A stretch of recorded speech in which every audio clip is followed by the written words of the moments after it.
Welcome into News 5 WCYB today. I'm Preston Ayers with meteorologist David Boyd. As you were just seeing, Olivia Bailey is live in Greene County this morning. We'll be talking with her throughout the morning of an officer-involved shooting. And David, we've had several breaking stories overnight, but also the weather developing with some rain pushing in from the south. Is it a rainy day ahead? Not completely. You know, we are seeing some steady rains, including around Abingdon and also around Mountain City, but it's not going to be an all-day rain. And we're seeing some scattered passing showers around Kingsport and John City, and some rain, especially on the east side of Bristol at this hour. But more on and off rains scattered around. Many areas getting wet, but a few could stay dry today. Chance of rain 70%, but then some scattered downpours and a few thunderstorms in the mix later on today.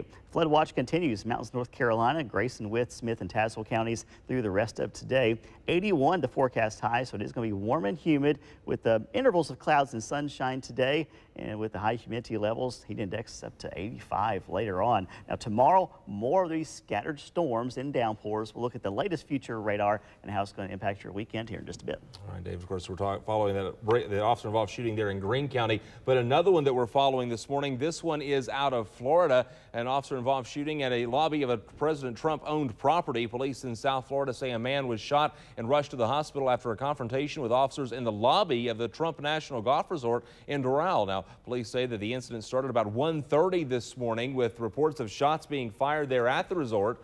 Witnesses say the suspect walked into the lobby with an American flag and then started yelling about President Trump. Once officers got to the scene, they exchanged fire with the suspect.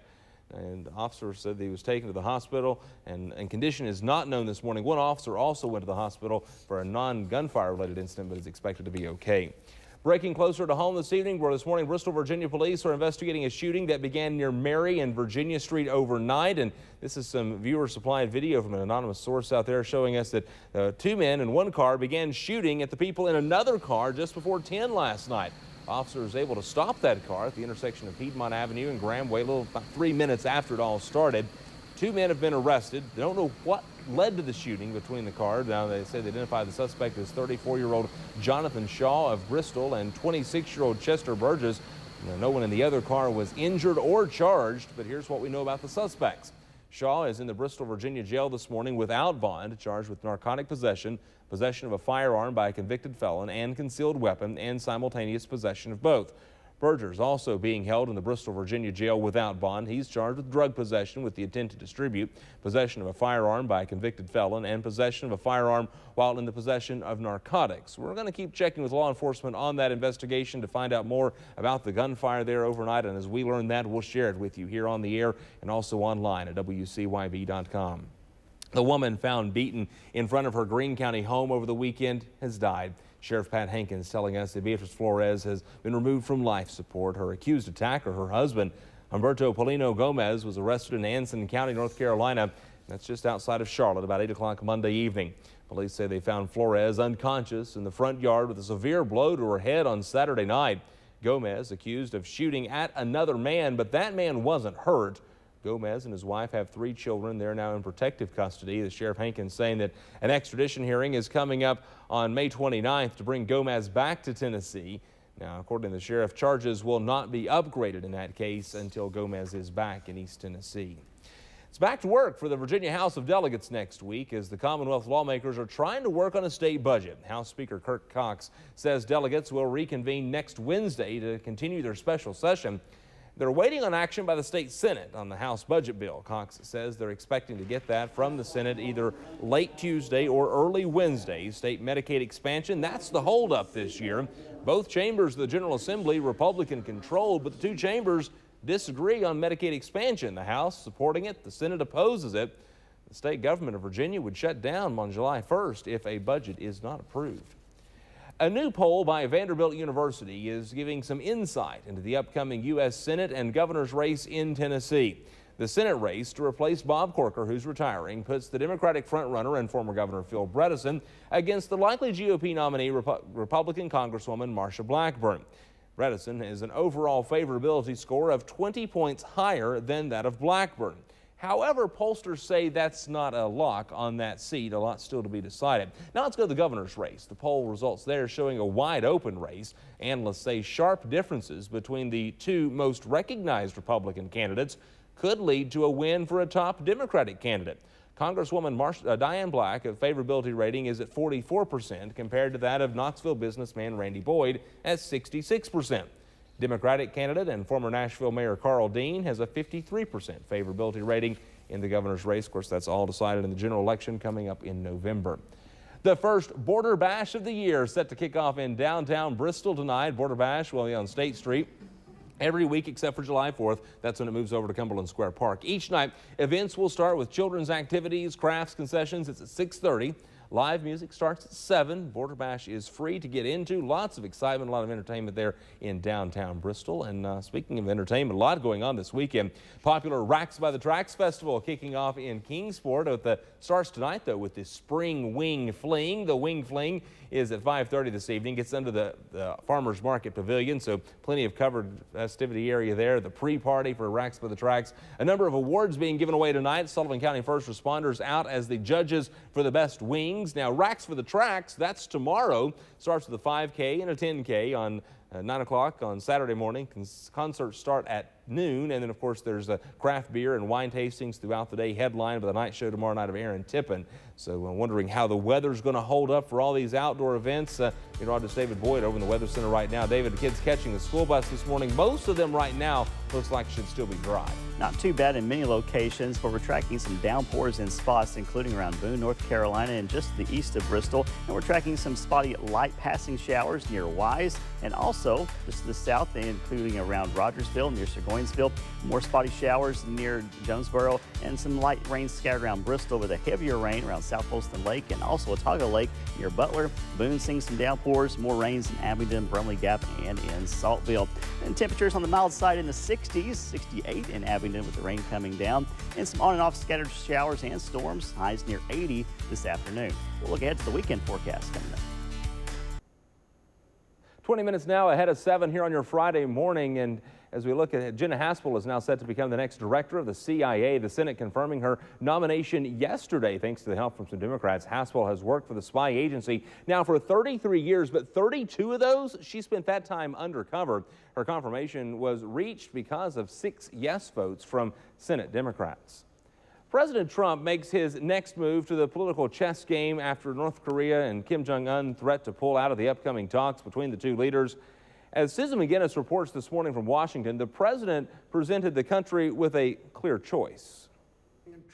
Nobody's ever seen anybody. President Trump, trying to keep talks with North Korea on track, offered reassurances to Kim Jong-un. He'd be in his country. He'd be running his country. His country would be very rich. But at the same time, a clear threat. Should Kim not make a deal to give up his nuclear weapons, he stands to suffer the fate of Libyan leader Muammar Gaddafi. We have very much in mind the Libya model from 2003, 2004. Trump says that won't happen to Kim as long as he makes a deal. That model with Gaddafi, that was a total decimation. We went in there to beat him. Now, that model would take place if we don't make a deal, most likely.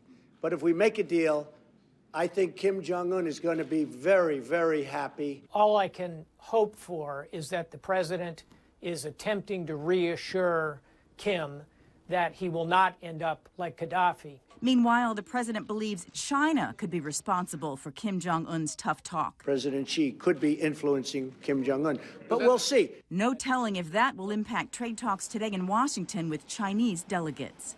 Susan McGinnis, NBC News, Washington. This week on Full Measure with Cheryl Atkinson, the Supreme Court earlier in the week approved a change when it comes to laws with sports betting. And now that's what we'll be looking at this week with Cheryl Atkinson, taking a look on Full Measure talking about will sports gambling be allowed, and what does that mean for state governments, and why the trade deal with NAFTA matters to you. It's an eye-opening interview with an Islamic extremist terrorism that played a role in one of France's worst terror attacks. That's all coming up on Sunday night right here on News 5 WCYB after our late local news. Also, you can catch Full Measure with Cheryl Atkinson over on our sister station on Fox Tri-Cities. We've been talking about weekend events. Another major event happening this weekend up in Damascus, Virginia. Thousands coming in for trail days, David. And it's going to be feeling like summer, highs upper 70s to near 80s. Scattered showers and storms. Looking wet at times this weekend in Damascus. In fact, we're seeing some showers overhead right now with some downpours further to the south, especially over Boone, North Carolina. We'll look at that weekend forecast right after the break. The Storm Track 5 weather team, alerting you to severe weather danger.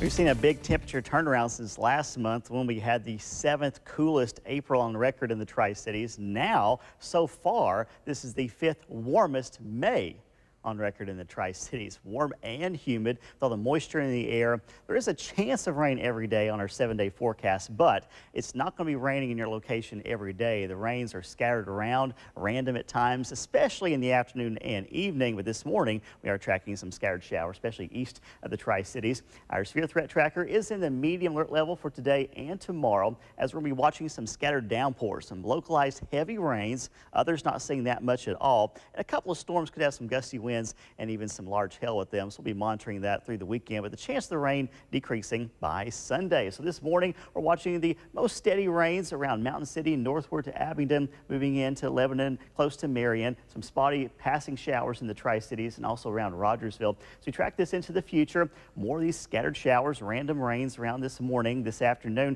With enough heating, we'll see some scattered storms and downpours. But notice how the activity coming in from the south and not sticking around too long. So not all day rains, but you definitely want to keep the rain gear handy.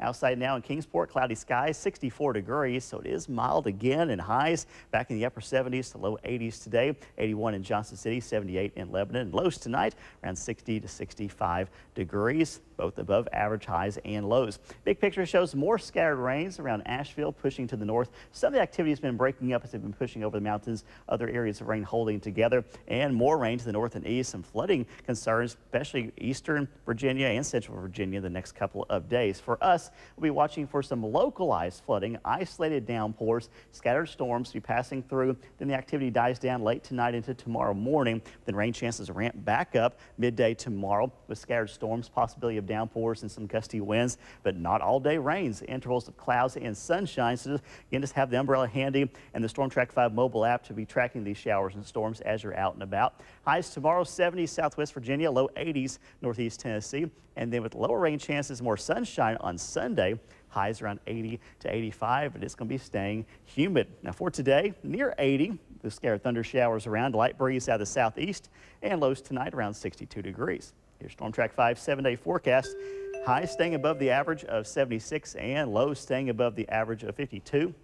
Summertime weather pattern, breezy at times tomorrow, that 60% chance of showers and storms, but the rain chance down to 30% on Sunday. More isolated thunder showers, but staying humid. Looking at the dew points, going to be staying in the mid to upper 60s, so high to very high humidity levels right into next week. Rain chance back up to 50% Monday and Tuesday, low to mid 80s still Wednesday and Thursday of next week, with highs staying above average. And even looking at the long-range forecast into next weekend to the 26th and 27th, still in the lower 80s. Well, stay with us. News 5 Today continues in just a couple of minutes. We're 10 minutes now in front of 7 this morning. Pills, drops, shots. Folks who suffer from allergies dish out some big bucks, all for the relief. Well, now a non-medical alternative is starting to attract some interest. We learned how hyperbaric oxygen is helping some people breathe easier. Here's Julie Newman. Visible or not, pollen is just exploding right now. pollen and other allergens are a spring staple. Tyler Cuthbert certainly can't avoid it. He's a training cyclist and has 2 kids who love the outdoors. Have to be able to breathe. But in Tyler's search for relief from his constant sniffles, he wanted to avoid over-the-counter medications. That's why Tyler turned to an alternative. Head on in. Hyperbaric oxygen therapy. Often used by professional athletes for minor injuries, this futuristic-looking chamber can help the common allergy sufferer, too. We're exposing you to a higher oxygen content. Owner of Cryo Bodyworks, Colin Loria, says the higher oxygen level essentially clears your nasal passages. Just that alone is really powerful, to the point where, stepping out of a hyperbaric chamber even after one session will make a big difference. Loria says dozens of clients use the chambers for allergies, and more seem to be catching on. It's so easy. All you got to do is lay inside of it. Sessions are typically an hour long, but even after just 30 minutes, Cuthbert says he feels a difference. I'm already kind of feeling much more opened up. There's no stuffiness. But allergist Dr. Bill Howland says he's a bit skeptical. He says while high oxygen can help improve circulation or fight an infection, Allergy inflammation is different. The type of inflammation that we get with allergy goes on for days and days after an exposure. Howland says the relief felt from an oxygen chamber will likely only last a few hours. If it's not too expensive and you try it and you like it, I don't think there's going to be a side effect from it.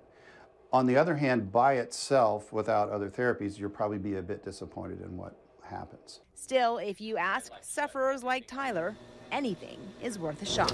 It works 100% and helps. Well, hospital-grade hyperbaric oxygen chambers are much more powerful than what you're likely to find at a spa or a clinic. FDA has approved their use for treatments of everything from burns to decompression sickness, but allergies are not yet approved because there's a lack of research when it comes to that. Meteorologist David Boyd in the Storm Track 5 Weather Center watching cameras across our region. David, some folks may be using the windshield wipers before much longer. Watching some areas of rain, especially just east of the Tri-Cities, and some low clouds, areas of fog, including around Greenville, Jefferson, Boone, and Harlan. Some downpours in Watauga County right now. Scattered showers in the Tri-Cities in the 60s, highs today near 80. Heading out headlines after the break. Back to our breaking story here this morning. An officer-involved shooting under investigation in Greene County. News 5's Olivia Bailey is live there this morning with the very latest. Olivia, what have you learned? Preston, we're currently waiting on TBI's public information officer to meet us here at a separate location away from the scene for the latest details on this case. Here's what we know right now. It's a very active scene there on Interstate 81, right down from exit 23. That's where we are currently in Bulls Gap. This is all happening on the southbound lanes there headed toward Knoxville. This is not affecting traffic there right now, but here's what we know, that a THP officer was involved in a shooting there. We know that all the THP officers are okay. No word on the other person involved in this shooting at this time, and no word on what led up to this. But there, while we were on the scene, we did observe a white pickup truck. No word on how that's related or what exactly happened leading up to this. We're still waiting on those details. We do expect those within the next hour or so. And as we get those, we will bring those to you on air and on social media. And we'll have the latest details online as well at WCYB.com. In Greene County, Olivia Bailey, News 5 WCYB. Back to you. All right, thanks, Olivia. We'll be checking in with her throughout the Today Show as well for the latest there. But again, traffic not impacted there southbound Interstate 81. Just to watch out for that scene though as you're traveling through. A woman found beaten in front of her Greene County home over the weekend has died, according to Sheriff Pat Hankins. Beatrice Flores had been removed from life support. Her accused attacker, is her husband Humberto Paulino Gomez. He was arrested just outside of Charlotte Monday night, awaiting an extradition back to Greene County, where charges likely to be expanded once he returns to Tennessee. David, let's talk about the weather. Rain moving in for today and the weekend. And we're seeing some downpours in spots, including around Boone, North Carolina, Mountain City, steady rains in Abingdon, near Marion and Lebanon. Some scattered showers, though, passing showers in the Tri-Cities. So a good chance of rain at times today. Highs near 80 degrees, warm and humid. A few scattered storms and downpours in spots later on today as well. 82 tomorrow, good chance the scattered showers and storms. Breezy, but not all day rains. And then isolated thunder showers. More sunshine expected Sunday. High of 85 degrees. Warm and humid conditions continuing much of next week. 50% chance of rain Monday and Tuesday. Still in the low 80s Wednesday and Thursday. So we're locked in the summertime weather pattern. All right, thank you. Thanks for sharing some time with us this morning. We'll keep following the breaking stories throughout the morning. Back here in 30 minutes, the latest, WCYB.com.